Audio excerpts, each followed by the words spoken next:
You're listening to the Heart of Giving podcast with Art Taylor, powered by bbbgive.org. Here we explore the motivations that form the basis of giving and service. We inspire generosity and celebrate the transformative effects that giving and service have on the human spirit and on community. The conversations featured on the podcast also uncover giving strategies that educate and provide tools to help listeners make impactful gifts of both their time and money. We hope you enjoy this episode. This is the Heart of Giving podcast, powered by bbbgive.org. Give.org is the nation's standards-based charity evaluator, and it's your one-stop source for information on giving and reports on the most asked about charities. I'm Art Taylor. Today I have two very special guests who are going to talk about the work of the Generosity Commission, an ad hoc group of charity leaders who assembled to try to look into the whole issue of the declining participation in charitable giving. And my two guests are Jane Wales, who is the co-chair of the Generosity Commission, and she is also the vice president and executive director for philanthropic programs and social innovation at the Aspen Institute, and Ken Hodder, who is the national commander of the Salvation Army of the United States. And I want to welcome them both to this show. Ken is also a commissioner of the Generosity Commission. So we'll have a lot to hear from them about on this important work. And the report was recently released to the nonprofit sector, and we're really happy about that. So Jane and Ken, welcome to the Heart of Giving podcast. Thanks very much. Great to be with you. Jane, if you don't mind, I'd like to start with you. Tell us about the origins and the purpose behind the Generosity Commission. Well, so we were lucky enough to have Ken on the commission, one of 17 remarkable members, and lucky enough to have you guide us on policy matters as we thought about what kinds of recommendations we could make in that direction. But we started with the proposition that civil society, a robust civil society, is a singular asset of American democracy. I can think of no other democracy that started with that deep understanding that there could be the public sector, the private sector, but the citizen sector really mattered.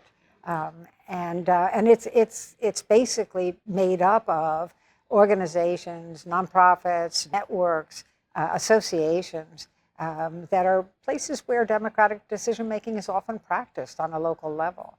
It's where problems are solved, shared problems are solved. It's where shared resources, community resources are stewarded. So it's a very important part of our society, powered by what we refer to as everyday givers, everyday volunteers. Those are folks that don't have a big foundation or even a donor-advised fund. They're everyday givers who give as they go, as they see opportunities, and give from their salaries, not from some great, wonderful nest egg. And their numbers, I should say that not only what they do is not only really generous toward others, and the motivations are absolutely selfless, but having said that, they gain from giving and volunteering themselves. They gain a sense of purpose, a sense of connectedness, and joy, quite frankly. So nonetheless, despite all the benefits for society, for our country, and even for the giver, their numbers are dropping like a rock. As many as 20 million families dropped out of giving, middle-class families, in the wake of the Great Recession. And every year since, more money is given in our country, but by ever fewer givers. And more hours are volunteered in our country, but by ever fewer volunteers. And so is that a concern about what the implications of that were for the resilience of our society, the strength of our democracy, that the Giving Institute formed the Generosity Commission? I'm glad that it did, because it allowed us to begin focusing on this question of declining donor participation. And before I turn to Ken, I wanted to ask you, what is your sense of the importance of participation in giving? Yeah, I think a lot of people feel, well, gee, if there's a lot of money given, what's the problem? Or a lot of hours volunteered, what's the problem? And our response to that is it's about engagement. It isn't just about dollars and hours. It's about the act of giving and participating and feeling connected and making others feel connected and cared for. So we really thought, if you care about our society, if you care about how resilient our democracy is, you care about participation. I think the biggest worry, Art, is that part of our work was to conduct focus groups of everyday givers and everyday volunteers, some of whom were lapsed, had stopped giving, and others had not. And what we heard loud and clear is that many people feel that problems are so large, they can't make a difference. And we worry about that because in a democracy that's supposed to be by, of, and for the people, we have to all feel that we have a stake and a role and a capacity to make a difference. Well, I'm here in two capacities, one as an assist to Jane and the Generosity Commission, and I'm also a member of the Salvation Army's National Advisory Board, led by Ken. And Ken, you decided to bring Jane in today to our National Advisory Board meeting to talk about the findings from this report. Why is this so important to the Salvation Army? It has been an enormous privilege for me to be a part of the commission over the last 2 years under Jane's leadership and the leadership of Mike Giannone, the CEO of Blackbaud, who was a key part of all of this, for two reasons. First, because the Salvation Army is founded and sustained by everyday giving. The Christmas kettle is the best illustration of that. People have their first giving experience at the kettle. But what money is raised at the kettle exceeds all of the digital giving that we would have in a particular year. So those everyday givers with their nickels and their dimes and their quarters and their dollar bills are really what drives our work. And we serve 27 million people a year. We're the largest non-governmental provider of social services in the nation. We're in every zip code. Without everyday givers, we would never be able to do all of that work. But there's a second reason that I wanted to be involved, and that was because these everyday giving moments are what sustain all of the small nonprofits that we see across the country. As large as the Army is, we cannot do everything. We need local collaborations. We need people to be involved in whatever issue concerns them in their local community. And if this drop in everyday giving is resulting in some of these small organizations disappearing or not being able to fulfill their missions, we all lose. So I felt it was important to be involved, and I was moved to believe that today, in presenting the report, Jane could make a big contribution to what the NAB is doing. Yeah. Well, I happen to serve on the committee that's working on development, particularly around corporate relations. And Jane, you know, companies can play a significant role in increasing participation. One of the recommendations had something to do with that. Would you want to talk a bit about that?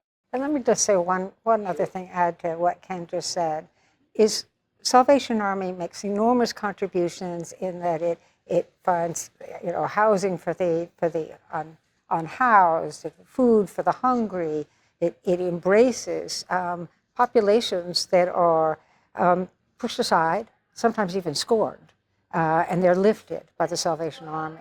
So in that sense, of course, the Salvation Army makes an extraordinary difference in our world. But when it comes to everyday giving and volunteering, the Salvation Army gives us a way to do that. It turns people like me, everyday people, into everyday givers. So my first experience was at age 4, putting a nickel in that kettle, right? And feeling like I could make a difference. And whether I could or not, I've believed it ever since. So it works. It works. So I just wanted to add that. I've been fascinated by the role that corporations play. A lot of people don't have that age 4 experience with the Salvation Army kettle and the man in the uniform ringing the bell.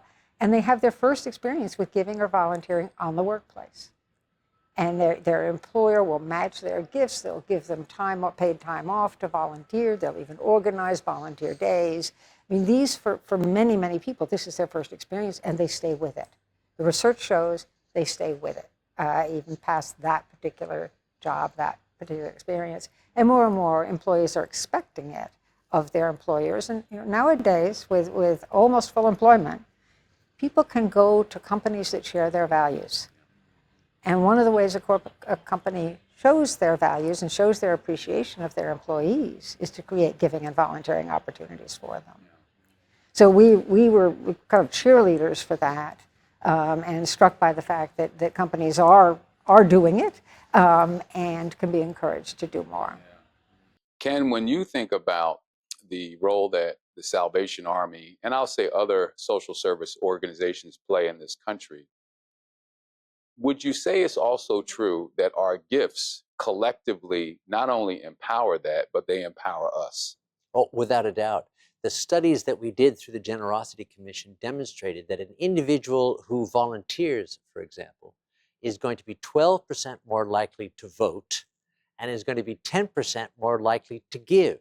So a little bit of engagement, whether it's at a kettle or it's at a food pantry or it's helping someone down the street, can lead to enormous benefits down the road. And that is not only in terms of what's happening now, but generationally.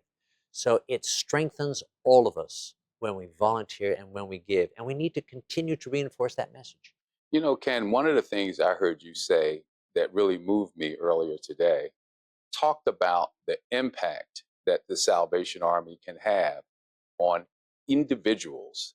And I think one of the challenges we are having is that people aren't necessarily connecting giving to outcomes. But your story, I think, was so powerful as you talked about this gentleman who had a key. Talk about that. I happened to be at an opening of a Salvation Army permanent supportive housing project. And I was introduced at the end of all of the usual formalities and all of the speeches by leaders of the community to a gentleman by the name of Derek. And he stood before me in his freshly pressed Salvation Army uniform. And he invited me to visit his home. He took me into the permanent supportive housing project. And as we toured, he told me that he'd never had a home before. He'd never had a chance to have any sort of stability in his life. But we went into his apartment, and he would open and close the cabinet doors. He would open and close the oven. And he would look at me for that look of approval, that look of wonder that he was, in fact, now living in a place of which he could be proud. And he said to me, "You know, Commissioner, I've never thought that I could do anything in the world." But then he reached into his pocket, and he pulled out his hand, and he said, "But now I have a key." People can make that happen, and we measure victories one person at a time. When someone says, "I want to do something," they don't have to say, "and in the next 6 months, I'm going to make systemic change to the entire way in which this country operates." If they will commit themselves to saying, "I want to feed one person, I want to help one person get off the street, I want to develop a relationship with one person in need," I'll tell you, the ramifications, like a stone falling into a pool, will resonate throughout their life, their connections, and down through the years. So you can have a huge impact. And if I might add, that's what gets people to give. The statistics will move us. They will illustrate the problem. But what will get people involved is a story about how they can do it. If you can convince them of that, you've got them. Yeah. Jane, I know we talked a lot about data and the importance of getting additional information on some of the dynamics that are affecting giving. But you're also moving and encouraging us to deal with stories, because we're seeing not only do we need to make policy changes, or maybe one or two that could be helpful, but so much is about our culture here in the United States. Say more about that. But first, can I tell you, I know a secret. Sure. So here's the secret. Yeah. Ken then kept a key in his pocket for a really long time to remind himself of that moment and of the importance of what he and the Salvation Army and others are doing. Yeah. So that's my little secret to share with your podcast viewers. We should all have our own keys in our pocket. The key in our pockets. But you asked me about data and stories, and I think what I said to you was, my mother would be proud of this commission report because it makes a strong logical argument and it's backed up by good data. But I kept wondering, and I think the rest of us kept wondering, and Ken already knew, is that sometimes a strong argument backed up by data is not what changes behavior, right? It's much more a story that you can see yourself in, that shows you the way. So you hear that story, you say, wait, I can do that. Particularly for someone who thinks they can't make a difference, I can do that. Or even say, but I did that yesterday and I didn't think of it as volunteering. I didn't think of it as giving. It's just my way of life. It's what I do, right? And so we're believers in yes, get out a strong commission report that will explain behavior, but may not, stimulate changed behavior. And what we're doing now is moving into a phase in which we're referring to as a national conversation, in which partners like the Salvation Army and others who have the capacity to convene locally on the ground pull folks together to talk about what giving and volunteering means to them, what gets in their way, and what others can do to help make it sort of frictionless for them to give and volunteer in the ways they wish. And we're talking now about putting together sort of 3-minute short features to go on public radio that are stories of everyday giving and volunteering, and then augment that. If you hear that sort of 3 minutes on your dial, that you might want to go home and download a podcast like yours, a podcast which is a 20 or 30-minute story told by the giver, the recipient, and a third-party validator. So we think the combination of face-to-face storytelling, but also perhaps going on air so we reach a wider group. Well, I'll just add that the stories that we hear from people who are giving and people who are working even in nonprofits or volunteering inspire them too, because this is difficult work. People think that because we work for a nonprofit, somehow there's a magic to it and that we don't have struggles and challenges that people have in the corporate sector. But we do, and we need inspiration ourselves. And so there are times when I can sit down and talk with another leader like the two of you in our sector and get inspired to do our work. So hearing those stories has a circular benefit. It not only inspires, I think, people to give, but inspires those of us who are beneficiaries of those gifts or intermediaries or caretakers of those gifts who are out to do good in society. It inspires us to do that work that we need to do as well and to achieve those important missions. Jane, I want to ask you too. This commission was wide-ranging. Tell us about some of the members. I'm just really impressed, I'll say, by the fact that this went on for nearly 3 years and people stuck as volunteers to make it happen. Talk about the participation that we had in this activity. So in the end, Art, we're kind of downplaying that Art guided and this and that. Art co-chaired the policy task force, and a lot of the work was the task force is rolling up their sleeves. They're the folks who identified the testimony we should hear. They're the folks who made the first recommendations for us to consider. So these were really working folk, and Art and thank you, but John Tyler was also and John Tyler of the Kaufman Foundation, who is a real policy wonk, co-chaired it with you. And we involved, in the commission overall, we involved 191 people in this process.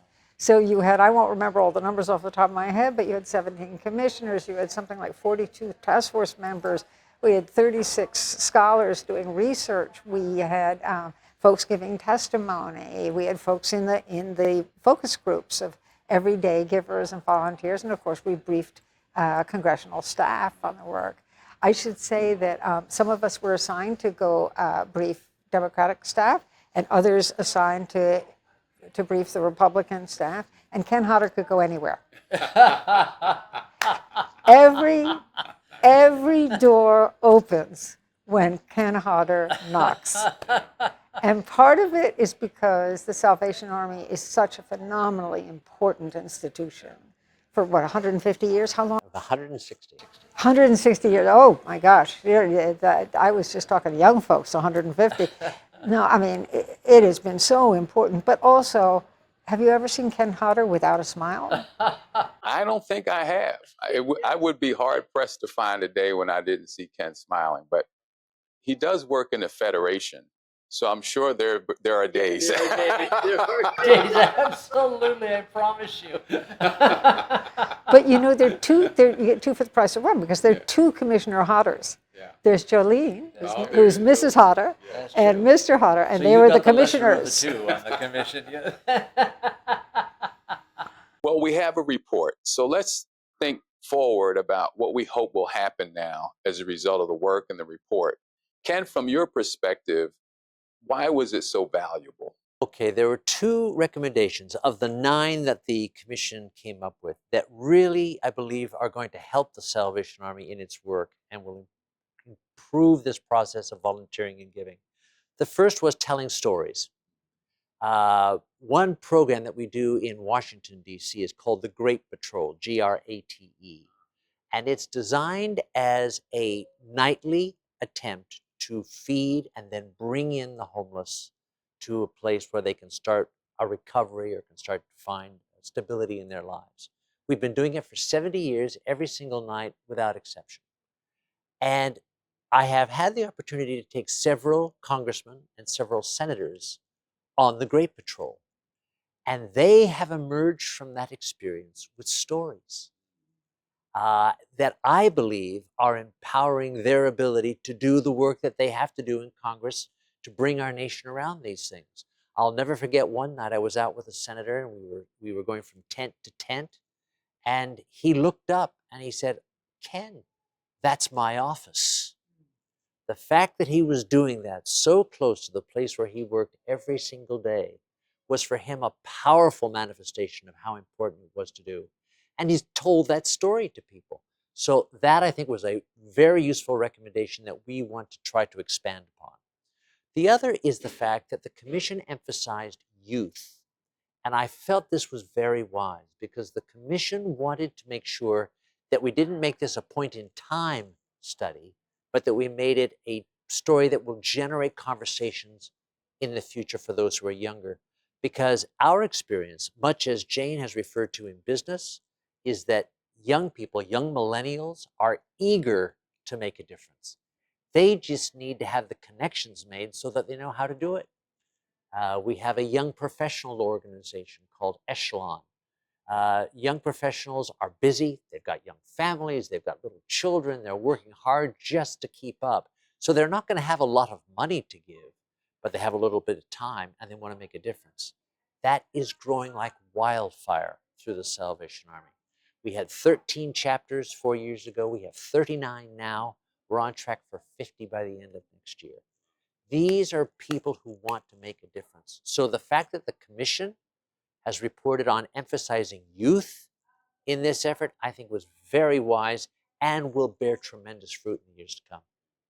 Well, we also hope that we'll see a universal tax deduction as one of the recommendations from a government policy standpoint. But Jane, a lot of people are going to read this report, we hope. What do you hope they will do as a result of learning about the challenges and seeing some of these opportunities now?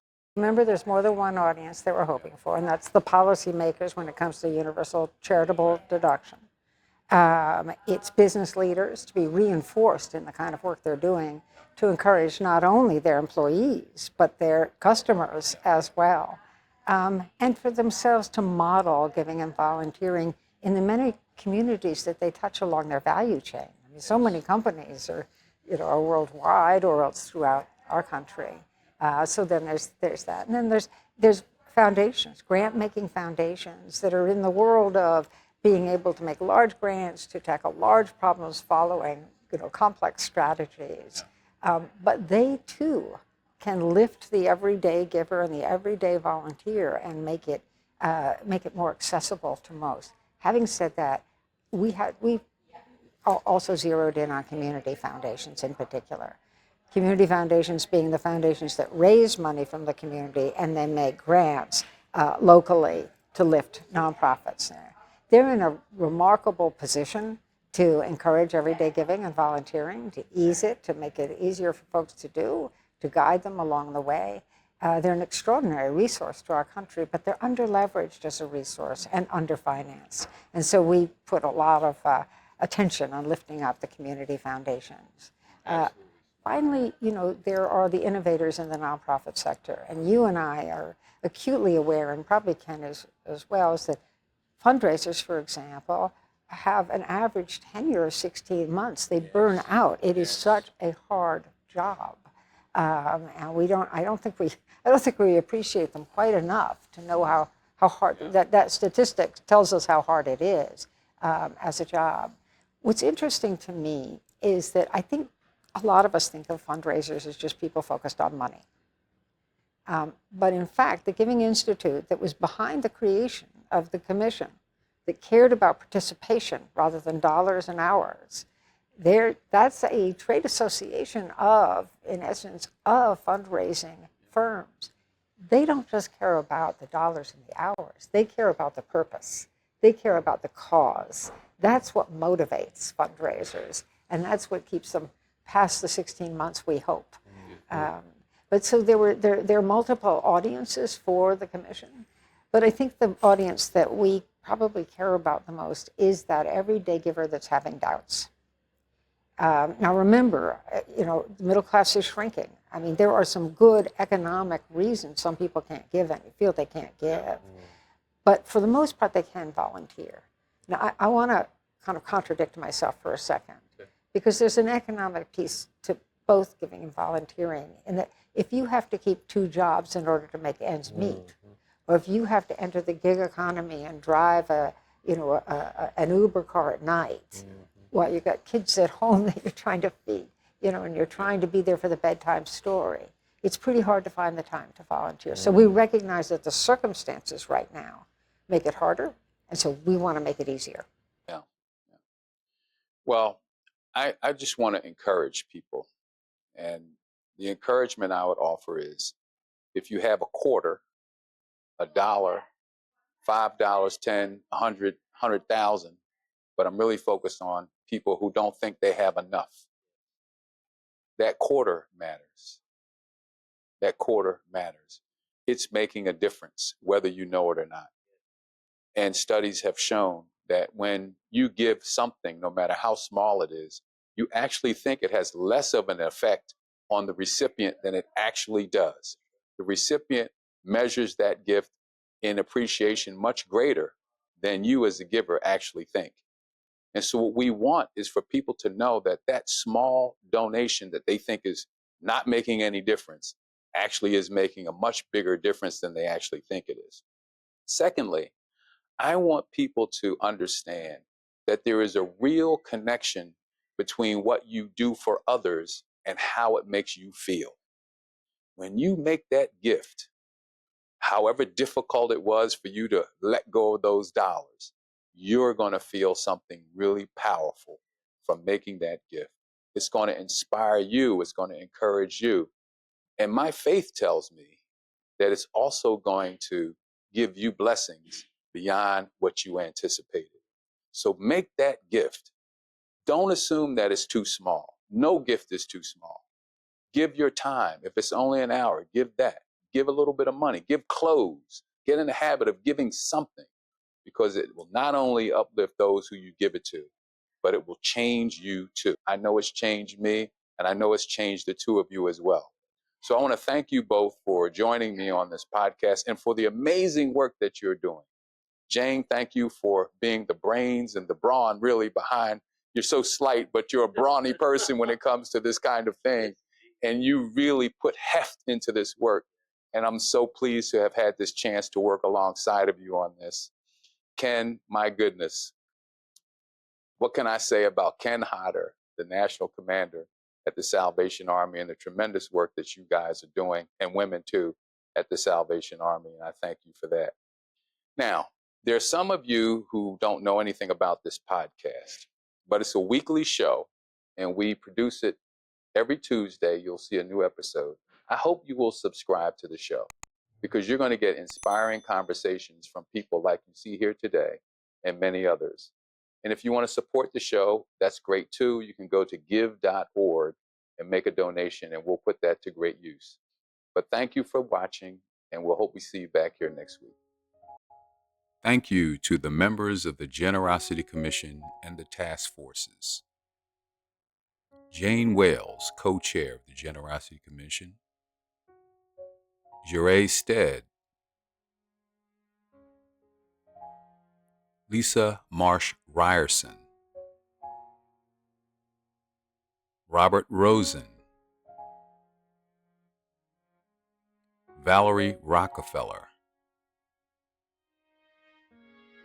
Ibu Patel. Natalie Packin. Luis Miranda Jr. Michael McAfee. Kenneth G. Hodder. Michael Giannone, co-chair. Heather Templeton Dill. Fotil Perez Bodie Dedeker.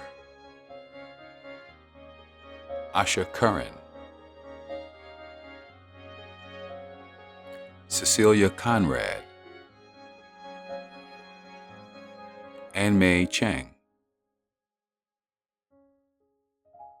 And Marla Blow.